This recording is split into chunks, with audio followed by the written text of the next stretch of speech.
Hi friends, అందరూ ఎలా ఉన్నారు? బాగున్నారా? ఈరోజు మీకు మంచిగా యూస్ఫుల్ అయ్యే టిప్తో మీ ముందుకు వచ్చాను. అదేంటంటే మన ఇంట్లో కంచి సామాను, రాగి సామాను ఉంటాయి కదా, అది ఈజీగా ఎలా క్లీన్ చేసుకోవాలో ఈ వీడియోలో చూపిస్తున్నాను. అదేంటంటే మనం చాలా మంది ఎక్కువ క్లీన్ చేయడానికి ఇటుక పెట్టి పౌడర్ చేసుకొని లేకపోతే చింతపండు పెట్టి బాగా రుద్ది తోముతారు. అలాంటిది ఏది లేకుండా ఇది అప్లై చేయగానే వెంటనే క్లీన్ అయిపోద్ది. ఎటువంటి పీచు గట్ట యూజ్ చేయకుండా, చేతులు కూడా మనకు నొప్పి రాకుండా చాలా బాగా యూజ్ అవుతుంది. ఎలా తయారు చేసుకుందామో ఈ వీడియోలో చూద్దాం.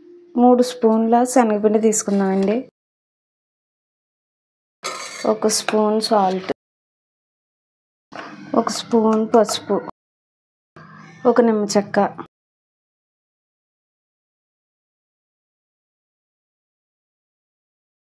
3 స్పూన్లు పెరుగు.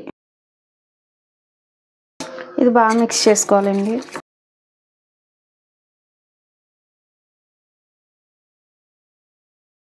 చూడండి ఎంత బాగా మిక్స్ అయింది. ఇలా మిక్స్ చేసుకోవాలండి. ఇలాగుండే రాగి పిండిని ఇది పెట్టి అప్లై చేద్దామండి, ఎలా అవుతుందో.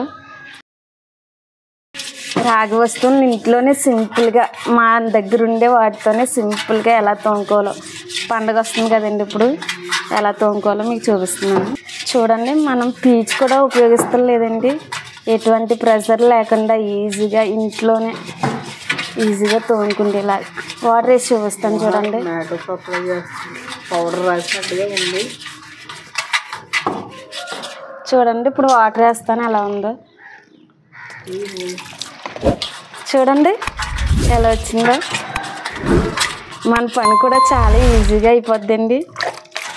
చాలా బాగా వర్క్ అయిందండి. నేను అసలు అనుకోలేదు ఇంత బాగా వర్క్ అవుతుందని. ప్లీజ్ వీడియో నచ్చితే లైక్ చేయండి. మరిన్ని వీడియో కోసం ఛానల్ని సబ్స్క్రైబ్ చేసుకోండి.